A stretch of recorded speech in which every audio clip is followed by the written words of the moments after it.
आज की इस वीडियो में हम बात करेंगे स्किज़ो अफेक्टिव डिसऑर्डर के बारे में। अब इसके नाम से पता चल रहा है कि ये एक ऐसी बीमारी है जिसमें एक इंसान को स्किज़ोफ्रेनिया के भी सिम्पटम्स देखने को मिल सकते हैं और मूड डिसऑर्डर्स के भी सिम्पटम्स देखने को मिल सकते हैं। अब इसके दो टाइप्स हैं, एक है बाइपोलर टाइप, एक है डिप्रेसिव टाइप। बाइपोलर टाइप में क्या होगा कि schizophrenia plus mania and depression के जो सिम्पटम्स हैं वो देखने को मिलेंगे। डिप्रेसिव टाइप में क्या होगा कि स्किज़ोफ्रेनिया एंड डिप्रेशन के सिम्पटम्स देखने को मिलेंगे। अब इसमें सिम्पटम्स किस तरह के हो सकते हैं, डिल्यूजन्स हो सकती हैं, यानी कि इस तरह के फर्म बिलीव्स का होना जो कि हकीकत पर मबनी नहीं है। जैसे कि एक इंसान को ये सोच आ सकती है कि सारे लोग मुझे देख रहे हैं, सारे लोग मेरे बारे में बात कर रहे हैं, सारे लोग मेरे बारे में सोच रहे हैं, लोग मुझे मार देंगे, मुझे कत्ल कर दिया जाएगा, ज़हर दे दिया जाएगा, या फिर मैं कोई बहुत बड़ा इंसान हूँ, मैं बहुत यूनिक हूँ, मेरे पास बहुत ज़्यादा पावर्स हैं। तो इस तरह की जो तमाम तर सोचें हैं जो कि हकीकत पर मबनी नहीं है, तो ये डिल्यूजन्स का हिस्सा होती है। इस तरह से हेलुसिनेशंस हो सकती हैं, इस तरह की आवाज़ों का सुनाई देना जो कि हकीकत पर मबनी नहीं है, जो कि कोई शख्स इस तरह का बैठा ही नहीं हुआ साथ जो कि बोल रहा है, लेकिन फिर भी आवाज़ों का सुनाई देना, अपनी आवाज़ों का सुनाई देना, कोई शख्स जो खुद सोच रहा है वही आवाज़ सुनाई देना उसको। तो इस तरह की जो चीज़ें हैं ये हेलुसिनेशन में देखने को मिलती हैं, ज़्यादातर ऑडिटरी होती हैं या फिर विजुअल भी हो सकती हैं कि कोई ऐसा शख्स दिखाई दिया जो कि था ही नहीं। ऐसा लगा कि जैसे कि कोई शख्स अभी यहाँ से गया है या कोई सामने बैठा हुआ है। तो इस तरह की जो तमाम तर चीज़ें हैं ये हेलुसिनेशन में देखने को मिल सकती हैं।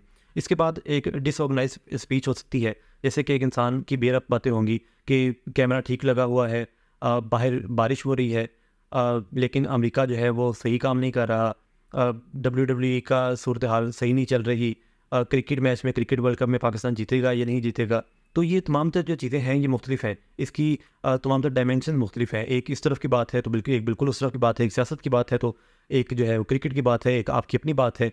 तो ये बेरब्त बातें हैं, यानी कि इसका आपस में कोई कनेक्शन मौजूद नहीं है। तो ये जो बेरब्त बातें हैं ये देखने को मिल सकती हैं। इसी तरह से मेनिया के सिम्पटम्स देखने को मिल सकते हैं, बहुत ज़्यादा एक्टिव हो जाना, कम कम सोना लेकिन फिर भी एक्टिव होना, 2-3 घंटे सोकर भी बहुत ज़्यादा एलर्जी का महसूस होना, रिस्की बिहेवियर्स का हो जाना, काफ़ी चीज़ें पैसे खर्च करना, इस तरह की जगह पर इन्वेस्टमेंट कर देना कि जो कि रिस्की इन्वेस्टमेंट्स हैं।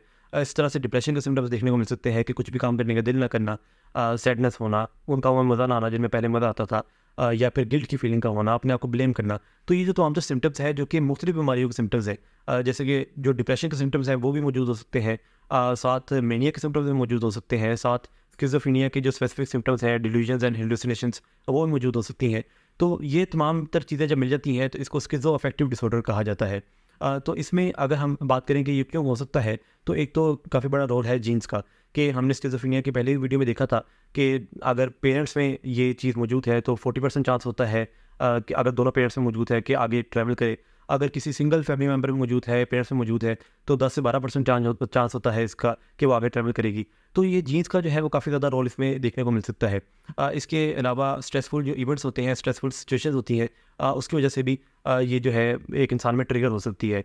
जैसे कि कोई शख्स जो है वो फेल हो गया अपने इम्तहानात में, और उसको आगे ज़िंदगी में कुछ भी नज़र ना आया, या फिर उसको जॉब से निकाल दिया गया। तो ये जो, क्योंकि ये एक इस तरह की बीमारी है कि जो कि ज़्यादातर देखा जाता है कि 10 से 7 साल की से 25 साल की जो उम्र है, इसमें जो यंग एडल्ट्स हैं, जो मेल्स हैं, उनमें डेवलप हो सकती है। इसके बाद जो फीमेल्स हैं उसमें 25 से 35 या इवन 45 तक भी वो डेवलप होती है। तो ये किस तरह की लाइफ होती है कि जिसमें मुख्तलिफ स्ट्रेसफुल सिचुएशंस भी आ सकती हैं, और उसकी वजह से भी ये चीज़ ट्रिगर हो सकती है। और पहले अगर जीन्स में ये चीज़ मौजूद है और बाद में फिर इस तरह की सिचुएशन आई कि जिसकी वजह से वो ओवरटेक कर सकती है। फिर केमिकल इम्बैलेंस की वजह से भी हमने देखा कि उसमें ये जो स्किज़ोअफेक्टिव डिसऑर्डर भी और स्किज़ोफ्रेनिया भी वो देखा जा सकता है। अब इसमें अगर हम बात करें केमिकल इम्बैलेंसेस, जो हमने डिप्रेशन में देखा था कि सेरोटोनिन का लेवल कम हो जाता है, लेकिन हमने स्किज़ोफ्रेनिया में देखा कि सेरोटोनिन और डोपामिन का लेवल काफ़ी बढ़ जाता है। तो इसमें जो इसका इलाज है उसमें भी मुख्तलिफ चीज़ें शामिल होती हैं कि एक तो आप इलाज कर रहे होते हैं जो डिल्यूजन्स एंड हेलुसिनेशंस हैं उनका, क्योंकि वो देखा जाता है कि डोपामिन का जब लेवल बढ़ जाता है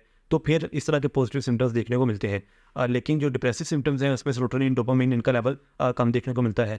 तो इसमें एंटीसाइकोटिक्स भी यूज़ होती हैं, इसमें मूड स्टेबलाइजर्स भी यूज़ होते हैं, इसमें एंटी डिप्रेसेंट भी यूज़ हो सकती हैं। तो ये जो तमाम तर चीज़ें हैं इनका कम्बिनेशन जो कि एक साइकेट्रिस्ट जो है वो देखता है कि एक पेशेंट में किस तरह की चीज़ों की ज़रूरत है। और उसके साथ फिर साइकोथेरेपी, जो कि साइकोलॉजिस्ट का रोल होता है, कि आपको वो तरीके सिखाए जाते हैं, वो जीने का ढंग सिखाया जाता है, वो आपकी फैमिली को सिखाया जाता है, आपको सिखाया जाता है कि जिसकी वजह से एक इंसान नॉर्मल रह सकता है, कि जिसकी वजह से एक जब दवाई ख़त्म होनी है तो उसके बाद भी जब आप बाहर से वो एक खुशी नहीं ले रहे, या बाहर से वो एक केमिकल नहीं ले रहे कि जिसकी वजह से आपके जो केमिकल्स हैं वो ठीक होंगे, या बाहर से कोई दवाई नहीं ले रहे, तो आपके अंदर वो तमाम तर सोचें मौजूद होनी चाहिए कि जिसकी वजह से आप जो है वो बेहतर फील कर सकते हैं।